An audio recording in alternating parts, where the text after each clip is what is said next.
होगी? सरकार ने जीडीपी ग्रोथ के आंकड़े जारी कर दिए हैं।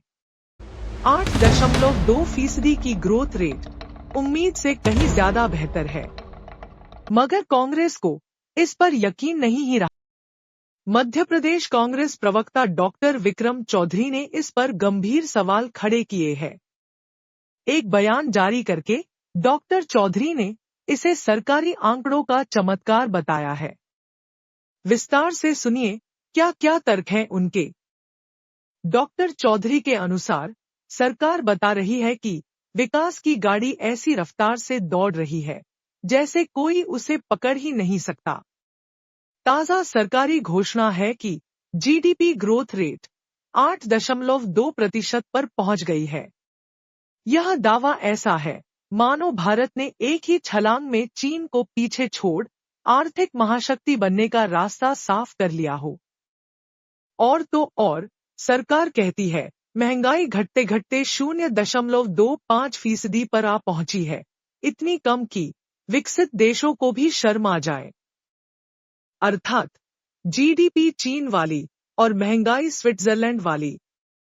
अगर आंकड़ों की यही जादुई गति बनी रही तो 2047 का इंतजार छोड़िए, विकसित भारत नया साल आते आते तैयार मिल जाएगा। देश के सबसे बड़े निजी बैंक एचडीएफसी के लोन वितरण में मुश्किल से 4% का इजाफा। स्टेट बैंक जैसे दिग्गज बैंक में भी वृद्धि नगण्य। और चमत्कार तो तब हुआ जब विशेष कृपा पात्र अडानी एंटरप्राइजेज ने भी अपने कारोबार में 6% की कमी दिखाई, जिसकी सेवा में स्टेट बैंक और पूरा एलआईसी का पैसा लगा हुआ है। जब देश की जीडीपी झरने की तरह बह रही है तो भारत की कॉरपोरेट दुनिया सूखे की मार क्यों झेल रही है? पिछले दिनों शेयर बाजार में जो आर्टिफिशियल स्टेबिलिटी यानी कृत्रिम स्थिरता दिखाई गई थी, वह वास्तव में सरकार और उससे जुड़ी वित्तीय संस्थाओं द्वारा बड़े पैमाने पर बाजार में पैसा झोंकने का परिणाम था।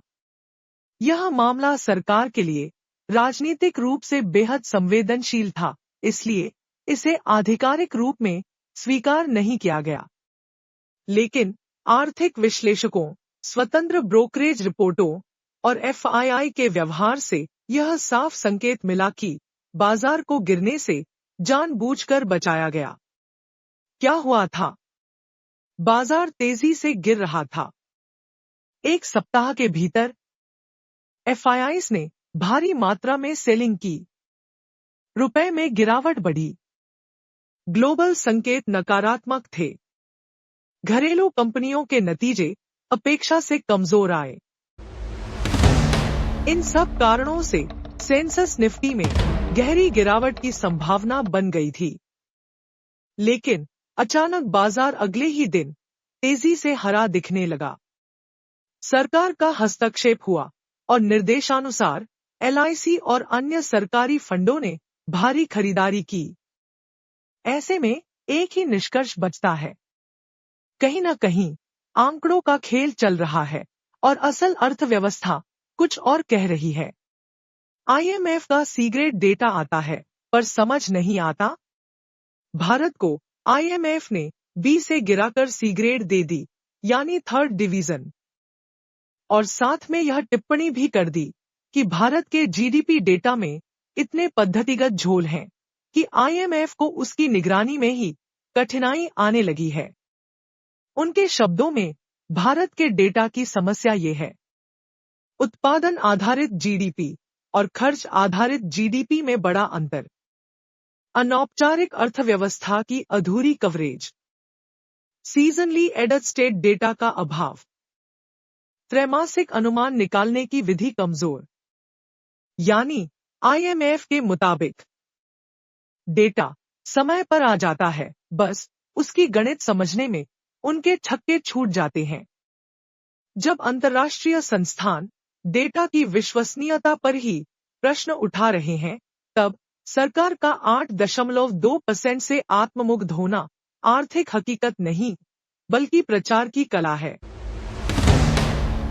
वर्ल्ड बैंक कर्ज और राजकोषीय घाटा विकास नहीं, उधार का उत्सव।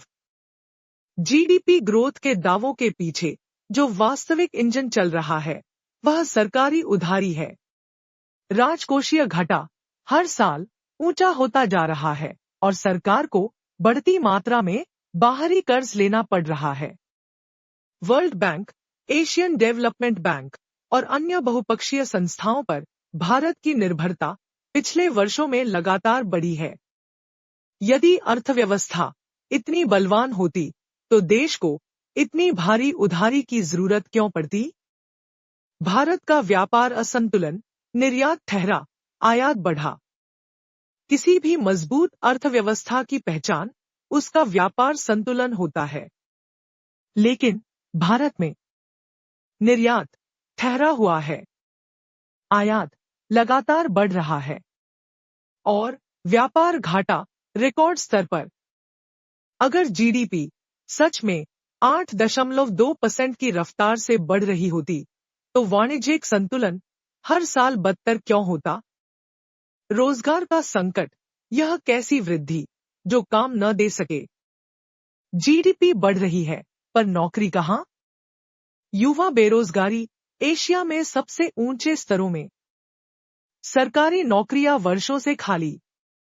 एमएसएमई क्षेत्र पुनर्जीवित होने की जगह संघर्षरत और नए अवसर गिग इकोनॉमी व अस्थायी श्रम तक सीमित।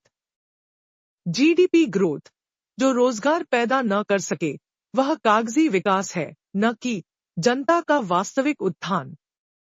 भारत की क्रय शक्ति दुनिया में 12वें 13वें स्थान पर, विकास का लाभ आम जनता तक नहीं। सबसे बड़ा सच यह है कि भारत की प्रति व्यक्ति क्रय शक्ति दुनिया में 12वें 13वें स्थान पर है, यानी जीडीपी ऊपर भाग रही है और भारतीयों की जेब खाली दौड़ रही है। विकास अगर जनता तक न पहुंचे तो वो सिर्फ राजनीतिक नारा है, आर्थिक उपलब्धि नहीं। भारत को विकास के नारे की नहीं, सच्चाई की जरूरत है।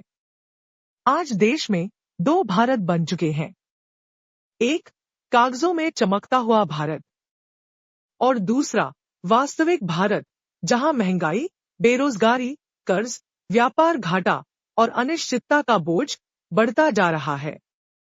सरकार का जीडीपी ग्रोथ का दावा इसलिए भ्रमकारी है क्योंकि आईएमएफ की सी ग्रेड, बढ़ते राजकोषीय घाटे, विदेशी कर्ज, व्यापार असंतुलन, रोजगार संकट और गिरती क्रय शक्ति, इन सभी कठोर आर्थिक संकेतकों से मेल नहीं खाता।